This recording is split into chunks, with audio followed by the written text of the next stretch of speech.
एक नगर में सत्यवती नामक शिव जी की परम भक्त रहती थी।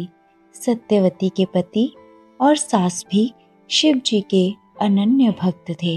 वह सभी शिव जी की रोज पूजा करते थे। एक दिन सत्यवती शिव पूजन कर रही होती है, परंतु कुछ उदास नजर आती है। सत्यवती के पति पूछते हैं कि तुम इतनी उदास क्यों हो? सत्यवती कहती, हमारे विवाह को कितने वर्ष हो गए हैं, अभी तक हमारे घर संतान सुख नहीं है। मैं इस कारण परेशान हूँ। तब सत्यवती के पति कहते, तुम परेशान बिल्कुल मत हो। भोलेनाथ पर पूर्ण विश्वास रखो। जब उनकी इच्छा होगी तब अवश्य ही हमें संतान प्राप्ति होगी। कुछ दिनों बाद भगवत कृपा से सत्यवती गर्भवती हो जाती है और सभी बहुत प्रसन्न होते हैं। सत्यवती को जब गर्भधारण किए हुए 9 महीने होने वाले होते हैं, तब उसका पति दूसरे नगर में काम करने चला जाता है।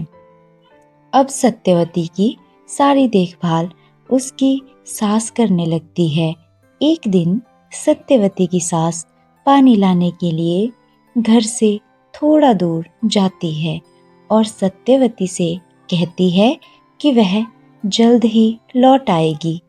सत्यवती घर पर अकेली होती है तथा वह शिवलिंग का पूजन कर रही होती है। थोड़ी देर बाद अचानक से उसे प्रसव पीड़ा शुरू होती है और वह सासू माँ को पुकारने लगती है, परंतु सासू माँ तो घर से काफी दूर होती है। उसके बाद वह भोलेनाथ को मदद के लिए पुकारने लगती है। यह देखकर गौरा माँ शिव जी से कहती हैं, प्रभु, सत्यवती प्रसव पीड़ा से तड़प रही है और आपको पुकार रही है।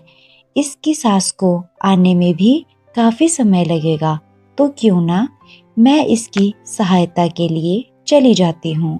भोले बाबा कहते, नहीं पार्वती, सत्यवती ने मुझे पुकारा है तो इसकी सहायता के लिए भी मैं ही जाऊंगा। पार्वती जी आश्चर्यचकित हो जाती हैं और कहती हैं, प्रभु, आप कैसे जा सकते हो?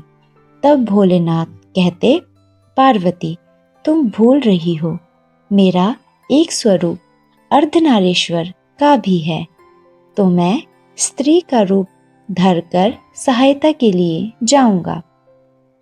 इतना कहकर भोलेनाथ सत्यवती की सास का रूप लेते हैं और सत्यवती के घर पहुंच जाते हैं। सत्यवती का प्रसव होता है और बच्चे को सत्यवती के साथ रखकर कहते हैं कि मैं रसोई से गर्म पानी लेकर आती हूँ, और सत्यवती की सास का रूप धरे ही रसोई में चले जाते हैं।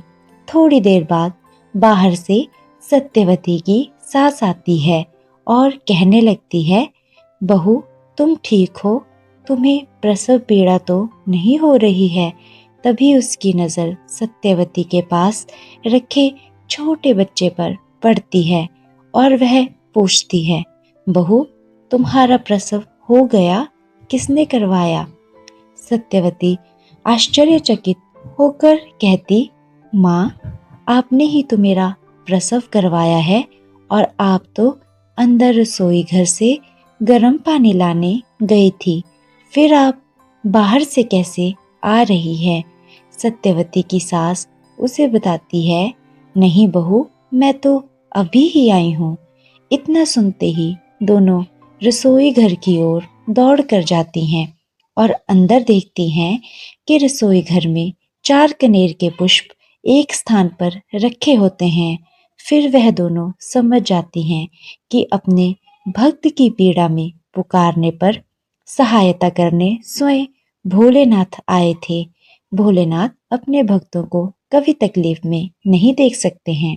भगवान पर धैर्य और विश्वास करना और पूर्ण समर्पण करना, यही है सच्ची भक्ति।